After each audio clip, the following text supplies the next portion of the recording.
Rashtrawadi Congress party ज्या पद्धतीनं, ज्या प्रवाहानं, ज्या महाराष्ट्राच्या राजकारणात सध्या ज्या पद्धतीची गतिमानता त्याच्या प्रवाहामध्ये आहे, त्या गतिमानतेच्या संदर्भातून कुठंतरी स्थैर्य मिळण्याची आता बातमी प्रसारमाध्यमावर सुरू झालेली आहे. कारण की ज्या पद्धतीनं अजित पवार साहेबांचं आकस्मिक मृत्यू झाल्यानंतर ज्या पद्धतीच्या या भूमिका बदलत गेल्या आणि एक विशेष नेरेटिव्ह सेट करून सामाजिक परिस्थितीमध्ये या सगळ्या पक्षाची जी जबाबदारी आहे ती जबाबदारी कशा पद्धतीनं मिळवता येईल यासाठी अनेक प्रयत्न सुरू झाले. या प्रयत्नातून काय काय राजकारण झालं, कशा कशा पद्धतीनं अंगावर जाण्यात आलं, कशा पद्धतीनं टार्गेट करण्यात आलं, हे सगळं चलचित्र हे अख्ख्या महाराष्ट्राने स्वतःच्या डोळ्यांनी पाहिलं. परंतु पुन्हा या राष्ट्रवादीची जी सूत्र आहेत ती पवारांच्याच हाती कायम असल्याची भूमिका आता मांडली जाते. या संदर्भातून ज्या काही भूमिका आहेत त्या पूर्णपणे पुढच्या भागात म्हणजे पुढच्या विश्लेषणात आपण जाणून घेऊ. परंतु या परिस्थितीमध्ये ज्या पद्धतीचा राष्ट्रवादीचा जो प्रवाह आहे, जो राष्ट्रवादीचा कल आहे, जो राष्ट्रवादीची भूमिका आहे, ती आता मूळ स्वरूपात पवारांच्याच हाती राहणार हे आता जवळपास निश्चित झालंय. भलेही नेरेटिव्ह काही सेट करण्यात आले असतील, नेरेटिव्हच्या माध्यमातून भूमिका मांडण्यात आली असेल, सामाजिक परिस्थितीमध्ये ज्या पद्धतीच्या चर्चा आणि परिस्थितींना उधाण आलेलं असेल, तरी आता ज्या पद्धतीची भूमिकेवर सगळ्या भूमिकेवर पडदा टाकून आता राष्ट्रवादीचा जो प्रवास आहे तो निरंतर एकप्रवाही सुरू झाला. कालच घेतलेल्या पत्रकार परिषदेमध्ये ज्या पद्धतीने सुनील तटकरे यांनी 23 तारखेला ज्या पद्धतीने अजितदादांच्या शोकसभेचं नियोजन या राष्ट्रवादी काँग्रेस पार्टीने केलंय आणि 26 तारखेला या राष्ट्रीय कार्यकारिणीची बैठक जी बोलवण्यात आली आणि त्या राष्ट्रीय कार्यकारिणीमध्ये ही सगळी पक्षाची सूत्र पवारांच्या हाती देण्याची जी भूमिका त्यांनी ठेवली, खऱ्या अर्थाने ही भूमिका सामाजिक परिप्रेक्षाला खूप मोठी चालना देणार.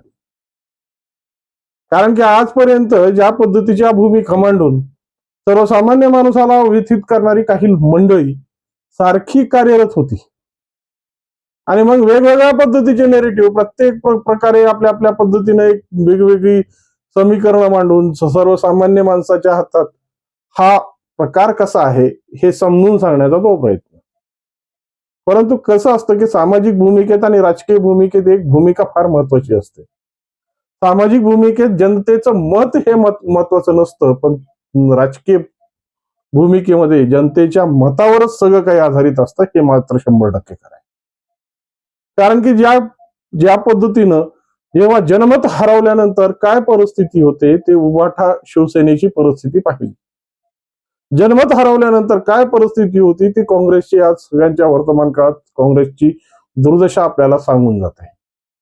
तशाच पद्धतीची या परिस्थितीमध्ये जनमत हा सगळ्यात महत्वाचा प्रश्न असतो आणि जनमताच्या माध्यमातून सगळी राजकीय भूमिका आणि राजकीय प्रवास हा नेहमी आधारित ठेवलेला आहे.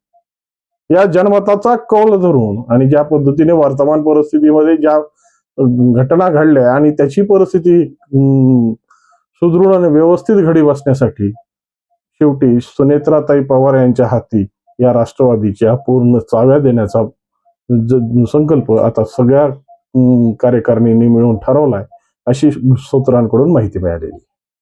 खऱ्या अर्थानं सुनेत्राताई पवार ज्या पद्धतीने या राजकारणाच्या पटलावर आल्या आणि डोंगरा एवढं दुःख बाजूला सारून सामाजिक परिस्थितीमध्ये भूमिका काय असते आणि राजकीय पटलावर आपल्या दुःखापेक्षा जनतेचं दुःख मोठं असतं ही मांडणारी संकल्पना मांडून एक नवीन पायंडा सुनेत्रा वहिनींनी पाडला.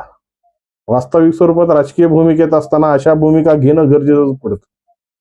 कारण की आमच्या आधी कालापासून आमच्याकडं म्हण आहे की सिंहासन कधी रितं ठेवू नये आणि जर सिंहासन रितं ठेवलं तर ते खूप मोठा अपशगुन ठरतो. त्या पद्धतीनं ते सिंहासन आणि ती जबाबदारी रीती राहू नये म्हणून सुनेत्राताईंनी उचललेला ते पाऊल सामाजिक परिस्थितीसाठी खूप महत्वाचं होतं.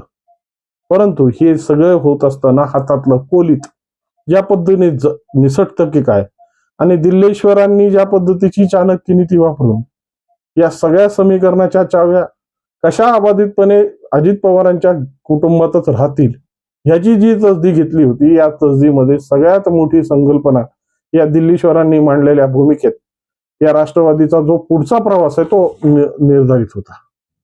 कारण की परिस्थिती काय झाली, जेव्हापासून या राजकीय पटलावर या भूमिका मांडत ज्या पद्धतीनं जनतेची आणि पक्षांची विल्हेवाट होत गेलेली आहे, त्या विल्हेवाटीला खरा कारणीभूत कोण आहे हे तपासलं तर अनेक उत्तर आपल्या समोर येतील, पण त्या उत्तराशी प्रत्येक जण सहमत असेल असं नाहीये बरं का.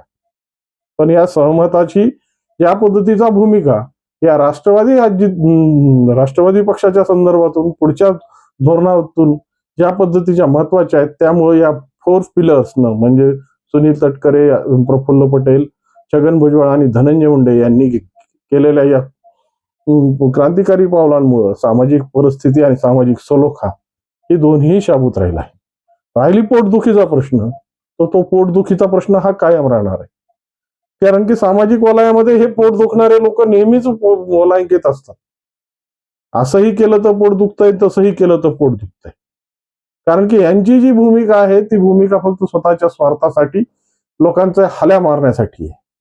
आणि खऱ्या अर्थानं जर अशा पद्धतीच्या राजकीय भूमिका जर समाज पटलावर येत राहिल्या ना, तर समाजाची विल्हेवाट लागायला वेळ लागणार. नेमकं हेच आजच्या या सगळ्या कृतीतून नेमकं आज तेच साफल्य झालंय की ज्या पद्धतीची भूमिका राष्ट्रवादी विलिनीकरणानंतर जी परिस्थिती झाली, म्हणजे जेव्हा अजितदादा हे मोठ्या साहेबांना सोडून स्वतःचा एक वेगळा गट निर्माण करून महायुतीमध्ये सम्मिलित झाले आणि तिथून चाललेला तो त्यांचा प्रवास आज ज्या पद्धतीनं साफल्याला येत चाललेला आहे, ज्या पद्धतीनं विश्वासमतामध्ये परिवर्तित होत चाललेला आहे, त्या विश्वासमतावरच आज राजकारणाची मोठी भूमिका आणि मोठा संकल्प बांधून आहे. आणि सुनित्राताईंनी हे नेमकं हे ओळखलंय, कारण की सुनित्राताई काय म्हणजे घरच्या परिस्थितीशी जरी जुळलेल्या असतील तर त्यांच्या ज्या माहेरातला राजकारणाचा जो प्रदीर्घ अनुभव आहे आणि ज्या पद्धतीच्या राजकीय हालचाली या लहानपणापासूनच बाळकडूच्या स्वरूपातून त्यांना मिळत गेलेल्या आहेत, त्यामुळं या सगळ्या पटलावर कशा पद्धतीनं रणनीती आखणं गरजेचं आहे आणि सामाजिक परिप्रेक्षामध्ये आपल्या केलेल्या सर्व कार्यांवर पाणी फिरवण्यापेक्षा सर्वसामान्य लोकांसाठी या आपल्या सामाजिक भूमिकेचा लाभ व्हावा, त्यांना त्यांची भूमिका सांगता यावी, याच्यासाठी जी मिळालेली दायित्व आहेत 100% ती सर्वसामान्य लोकांच्या यशी लागते. आणि ज्या पद्धतीनं आजपर्यंत मराठी भूमिकेत मराठी हा विषय घेऊन सामाजिक परिप्रेक्षामध्ये ज्या पद्धतीची भूमिका मांडण्यात आली, ती भूमिका आता कुठंतरी मराठी या अस्तित्वासाठी काम करेल, हीच खऱ्या अर्थानं सामाजिक परिप्रेक्षामध्ये आवश्यकता आहे. त्यामुळे या संदर्भात तुमच्या मनात काय वाटतं आणि या संदर्भात तुमच्या मनात काही भूमिका असतील तर 100% कॉमेंटच्या माध्यमातून कळवा. आणि व्हिडिओ आवडला असेल तर लाईक, शेअर आणि सबस्क्राईब करायला विसरू नका. नमस्कार.